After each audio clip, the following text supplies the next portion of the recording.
Today's episode is for anyone who is feeling isolated during unemployment. I know I used to be, and that's why I'm recording this today. Maybe you're the only one in your group of friends or your family without a job right now. I also remember being that person. Maybe no one around you really understands what it's like to be in your position in this situation that you find yourself in today. And maybe, just maybe, you're starting to wonder if there is something wrong with you. The short answer to that, no, there's nothing wrong with you. Let me reassure you, you're completely fine. This episode is here to give you tools, to give you perspective and encouragement to help you feel less lonely in your job search and help you have more control over the outcomes in the coming weeks and months ahead. Let's do this. Hi, I'm Renata Bernardi, and this is the Job Hunting Podcast, where I interview experts and professionals and discuss issues that are important for job hunters and those who are working to advance their careers. So make sure that you subscribe and follow, and let's dive right in. I want to start by talking to you about the emotional reality of unemployment. Let's start with the emotional side of things, right? Because before we can be strategic, before we can be rational and objective about your career progression, we have to acknowledge that every human experience, like being unemployed, is covered in emotions, and there is no way to detach ourselves from it. When you are not working and everyone else is, everyone else around you seems to be busy and seems to be doing well and having meetings and the work dramas even that they bring to you and have conversations about, you're kind of jealous of that. You miss that. I remember missing it. They have new projects. It can really feel like you are in a different universe from everybody else. You're waking up with a different purpose, a different rhythm, with less structure than everybody else, and it can be isolating. I remember feeling, in fact, depressed during the times I was unemployed. And fewer people talk about these things with each other, right? So we don't tend to share with others our feelings of vulnerability, our feelings of detachment from the world and isolation. When we present ourselves during unemployment, it's to, pump ourselves up and tell people what we're looking for. It's very rare that we give ourselves permission to be human with others. And there's a reason for that. If you're in competition, you're talking to recruiters, you have to position yourself well for them. But now, listening to this episode, I want to give you permission to feel human and be human with me here. And here's what's especially tricky about all of this, right? Our identities are so tied up with our careers. When you take that away, the job that you have away, even if it's temporarily, it can be very destabilizing for a lot of people. If you've even thought that you felt a bit invisible, or you don't know how to explain this to people, that you lost your job, or you've been laid off, or the job was made redundant, or you got fired, whatever it was, lots of people have gone through that, but they don't talk about it. My clients tell me that it's a really difficult thing to tell others what happened to them. I have had a client that even had to workshop with me what she was going to tell her parents. And I'm talking about a grown ass woman here. But it's more than just feeling invisible. It's the assumptions that come with unemployment, the subtle or not so subtle judgments that we feel others have about our careers, the advice that you get that you didn't ask for from people that may not even know anything about your sector, your industry, or what happened in the organization or what happened within your team. Or sometimes it's that silence that just fills up the space when people are not saying anything, but you know what they're thinking, or you think you know what they're thinking. And when you're looking for your next opportunity, these things start playing up in your head, and it's hard. I remember it being hard for me too. And it's okay to admit that. It's okay that it is hard. It doesn't mean that you are not resilient. It doesn't mean that you're not being honest with others or with yourself. It doesn't mean that you don't have an amazing career up until now that you can move forward from now onwards. Okay?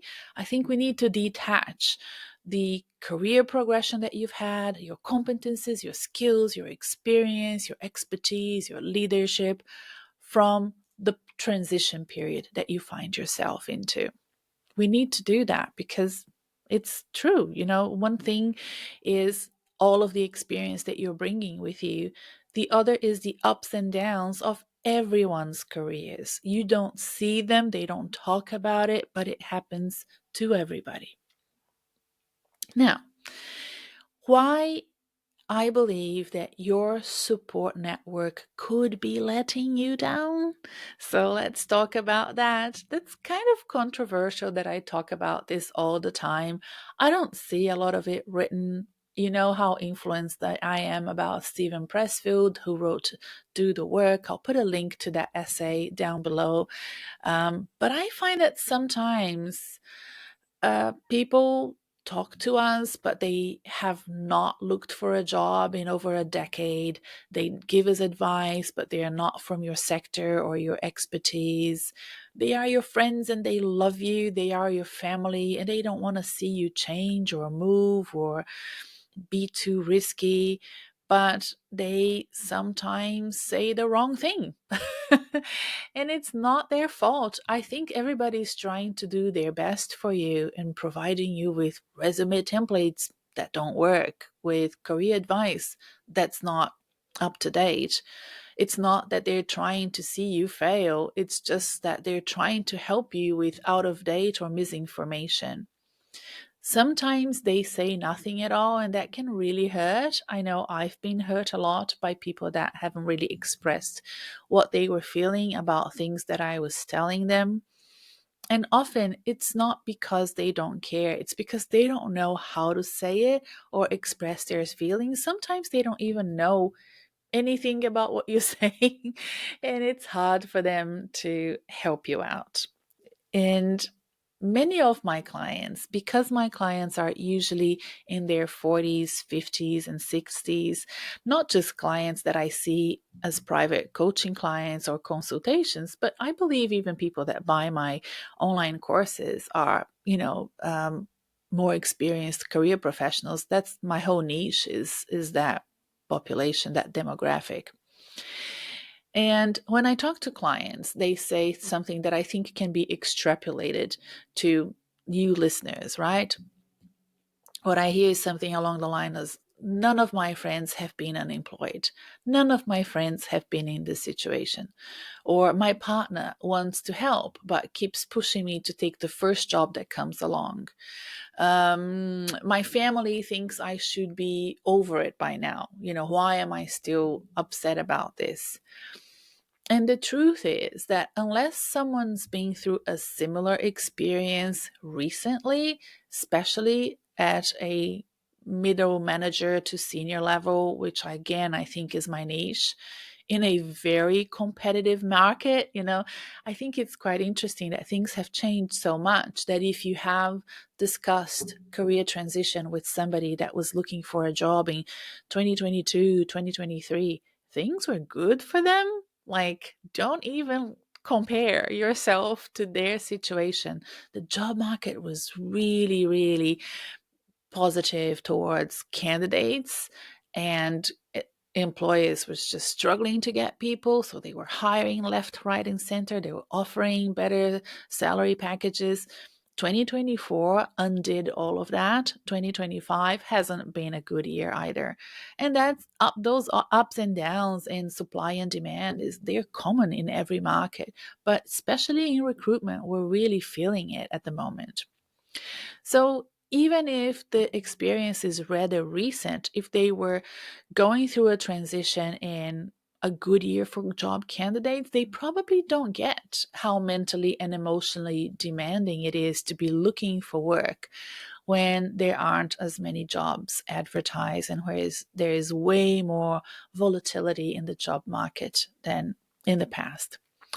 And that gap in understanding can feel incredibly isolating for you. But here's the thing, you don't have to rely only on the people that you already know for support. And that brings us to hear us talking on the podcast. If you're watching on YouTube, you can even, talk to me, look at me. I'm talking directly to you. And that's what I want to do in this next part of our conversation. So I'm assuming that if you're listening today, you are in the middle of a career shift, or you're ready to make one, or you're just sort of curious because you're career ambitious and you want to learn as much as you can about these types of situations so that when you find yourself in that situation, you know how to do and how to progress. So this might be the right time for you to give yourself a proper reset. This podcast episode is coming out in the final week of June. It's the final week of our promotion for Reset Your Career. And I just wanted to one more time remind you that I have a short course called Reset Your Career. It's designed to help you as soon as you want to make a change. It could be done over a weekend if you have a whole weekend to dedicate to it. It could be done over the course of a week, 6 master classes plus a bunch of resources that are really helpful to get your ideas in order, get your LinkedIn ready, get your resume ready, and your cover letter ready. Like, it's all there for you, how to apply for jobs. So if I were you, I would purchase it now, still in the month of June, because I am offering a bonus for everybody that buys Reset during the month of June. And it's a 30-minute conversation with me. So you don't need to do anything. All you need to do is go buy. The course is yours. It's yours for life. You will keep it in your computer. You can access it anytime, and I will get in touch with you so that we can book a 30-minute conversation once you've reviewed your LinkedIn profile using the course and reviewed your resume using the course templates and ideas. We will get together and finalize them, review them, and answer any questions that you may have. It will be lovely to get to know you a little bit better and have that one-on-one bespoke conversation. I'm assuming it will be helpful for you, and I'd love to see you soon. So there will be a link to Reset Your Career in the show notes. It's also easy to find on my website under the services tab, and go there, invest in it, invest in yourself, and reset your career. Okay. Now let's talk about rebuilding your support system. Okay. What does that mean? Right? I don't want you to go and change all of your friends and family, but what do you do when that current network isn't enough to help you look for a job, support your career transitions, career change, career advancement? You need to build a new one. You need to add more people to your repertoire, to your boardroom. Consider yourself a business, and you need to have a boardroom of people supporting, mentoring, coaching you. So I want you to carefully, intentionally, in a way that makes sense to where you want to go next, to find those individuals. They don't need to be necessarily connected with you on a personal level. It could be me here on the podcast. So, Renata's The Job Hunting Podcast is a member of my board. I will be watching that podcast or listening to that podcast every week, learning from her. She's like a mentor to me, right? It could be somebody you follow on LinkedIn.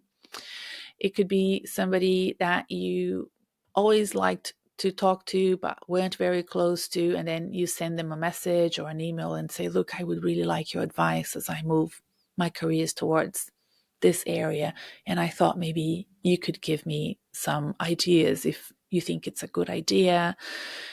What do you think? Right? People love to give advice. They don't really like to help when we ask for help, like, help me get a job. But helping with advice, people are usually very keen to do that. Let's start though with the easiest of all of those individuals in your network or new network? Let's start with yourself. This might sound a bit philosophical, but you really need to become your own advocate first, right?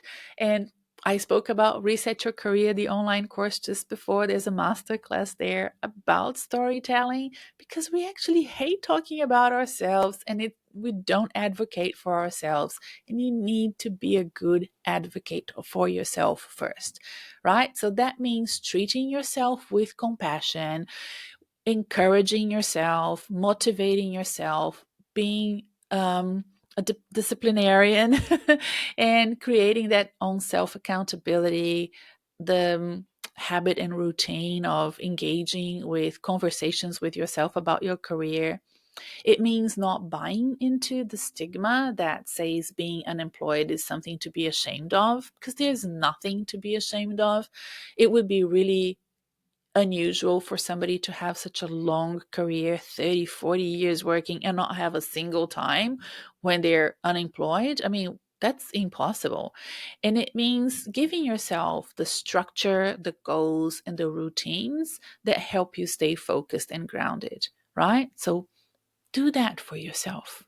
We need to start there. Then we find your professional peers online. You are not the only one going through this. There are thousands of professionals that navigate job transitions at any one time. And while it might take some effort, you can connect with them. You can connect with them through Facebook groups, LinkedIn groups, job search webinars, free online meetups, commenting thoughtfully on someone else's post, and then from that starting a private conversation with that person. I know that I have a client that just did that. I think I mentioned how she did it in a recent previous episode, which unfortunately I don't remember the number. But if you are one of those listeners that binge on everything, you probably remember that I mentioned somebody who commented on someone else's post, and then that person then connected with her and they met up for coffee a few weeks later. And I thought that that was such a great example of the power of LinkedIn and moving connections from followership to connections to in real life connections.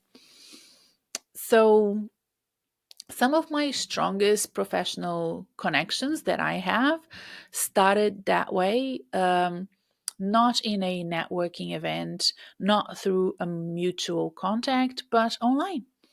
I have made now new friends on Instagram because I'm investing more on that platform, trying to understand it. I joined an Instagram group of people that want to grow their understanding of Instagram. We have a mentor. She organizes the events and we help each other. I think those things exist in every social platform. I'm very certain that there are lots of those groups on LinkedIn as well. And I want you to focus on quality, not quantity. So within this group of women on Instagram, there are 44 of us at this stage. And I have already identified some that I think are really amazing. And I'm quite impressed. There is one of them that has focused on Instagram, but her LinkedIn posts are amazing and have such great engagement. I'm actually learning from her also on LinkedIn. She doesn't have nearly as many followers as I do, but how she posts is probably way more natural and is resonating really well with her audience. She's from a completely different area of expertise, but I can learn from just observing how she's doing it. So I'm really sort of aligning myself to her and sort of watching her more closely and giving her lots of praise for the work she's doing on LinkedIn, because I don't even think she knows how good she is. So I'm letting her know that what she's doing is amazing. So again, it's not about building a massive community. You need maybe 2 or 3 people to get what you're going through. People you can message when you've had a bad interview or when you have a great lead, that you can talk to them about that lead, about that opportunity. People who are also navigating uncertainty and can remind you that you're not alone. that would be great if you have somebody else that can navigate job search with you. When I was running a group coaching program a few years ago, I had two senior finance managers in the group. And at one point, I felt that it would be a little bit awkward because they were in the same town as well. And I thought, oh, are they going to compete for roles? And what happened was the opposite of that. They started sharing jobs that they felt that they weren't uniquely qualified to apply for, but the other might be. So I would see in the Kajabi community page that they were sharing, oh, how about you apply for this role? I'm not going to apply for this role. I don't think it's for me. They were both, the job titles that they were applying for were the same, but their expertise was rather different, as I found out over time. So sometimes your best supporters will be from your own industry, your area of expertise. Sometimes, like this woman that I'm now friends with, that I found on my Instagram new group, she's not from my industry at all. And still, I'm learning so much from her. The important thing is for these individuals that you're bringing in to be people who understand the emotional reality of your transition, right? And even if they've never worked in corporate, that they will be supportive of you. And if you haven't met them and they're just like me, just a podcast that you listen to, I want you to find more things like this in your life. Sometimes the support is really not obvious at all.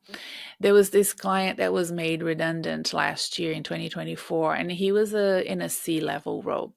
And his partner worked in a completely different sector and could not understand why he wasn't getting interviews straight away. Because when you are from a different sector, not even a sector, it's like a completely different environment. Okay, let's say she was from healthcare, right? So a doctor or an allied health. I actually don't remember.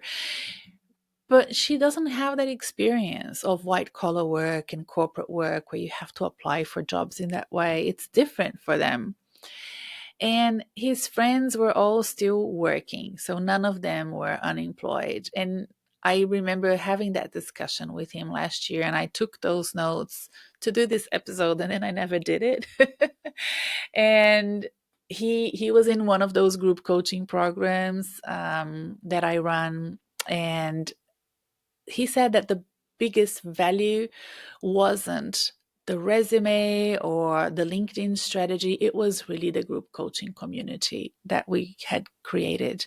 And I want to run that group again. It's actually quite hard for me to motivate you to join a group. I think people tend to self select themselves out of groups when they are job searching because of the stigma of job searching. And I don't know why people feel like they need to do all of these by themselves. I think it's stoicism on steroids, and it just doesn't work for job seekers. You learn so much more when you're working in a group. I know this because I've been running groups for 5 years now, and they've all been so good.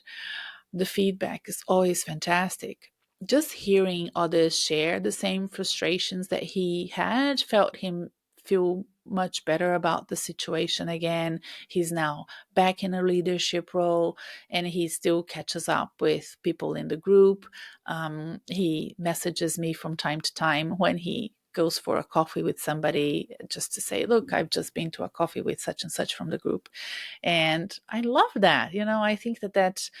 I think catching up for a coffee is hard in my group because I have people from all over the world in those career coaching groups. But from time to time, if two or three of them are from the same town, I think it's really, really awesome when they meet in real life.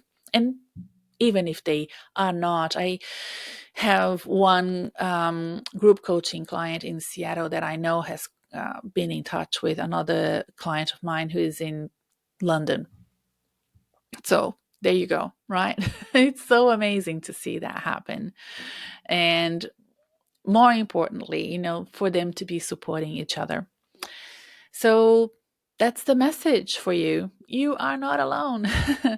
And I think that if this episode resonated with you, there are so many other episodes that you can listen to on the Job Hunting podcast. And I wanted to let you know that we've just recently finalized um, updating the backbones of the Job Hunting podcast website. I think you will find that things are easier to find and that the searchability is better. We have recategorized the episodes, and we're actually working to do that even more fine-tuned categorization again. So that means that if you're seeking for something specifically, you can go to the categories and see a specific playlist for you. But also, please use the search button at the top. If there is a guest that you liked and you know their name, or if there is a specific topic, a keyword that you want to type into that search box, you will find episodes talking about those specific issues. So I would recommend that you go check out the Job Hunting Podcast website, because it's such a much easier way of searching for specific topics. And this episode is just a teaser of maybe some much more interesting work that I've done with guests or by myself in the past that you might want to go and have a look. The thing about the Job Hunting podcast is that now we have an archive of almost 300 episodes, right? So we're growing a lot. And that library it hasn't really aged. Maybe there will be episodes, that we talk about the pandemic or COVID, but I still think that there's just so much early on in those first initial episodes that are just as good as the ones that we're doing now, if you excuse for the terrible microphone and my lack of experience back then. I think that the content is really great. Many times I still recommend the first few episodes for clients because of the topics that I discussed back then that I haven't spoken since. So I can see why some people write to me to say that they've been binging and they've watched everything. I think it's amazing, and I get so proud and excited about it. So I just wanted to remind you that it's quite a big catalog and it's all there for you. And also, one more thing before we go, if you haven't yet subscribed, there is a newsletter that I send out every week. I think it's great. Very few people unsubscribe from my newsletter. Like, it's crazy. I have a 44 to 50% open rate on that newsletter, and I have usually a 0 unsubscribe every week. I think the reason why that happens is because even if you're not looking for work, you just want to make sure I'm coming to your inbox every week just in case. That's how I think about it, because I know that all the thousands of people that are subscribed are not necessarily looking for work yet. But it's just like, if I ever need Renata, she's in my inbox. All I need to do is reply back or click on the links in the newsletter and go and check her services and courses or whatever. So it's really impressive. And, I'm so grateful that I've created this community of people that read it. Many of them reply back after they read the newsletter and give me feedback, give me ideas, compliment on whatever point they enjoyed. And the newsletter is also subscribed by many recruiters, I've noticed. And I think that that's also a good sign. I keep in touch with recruiters a lot. You may have seen quite a few of them are guests on my podcast anyway. So I think if you're not subscribed, you should be. There will be a link to subscribe in the show notes. All you need to do is go to my website. It's easy, renatabernardi.com, RENATABERNARDE.com. Thanks for listening. Take care of yourself, and I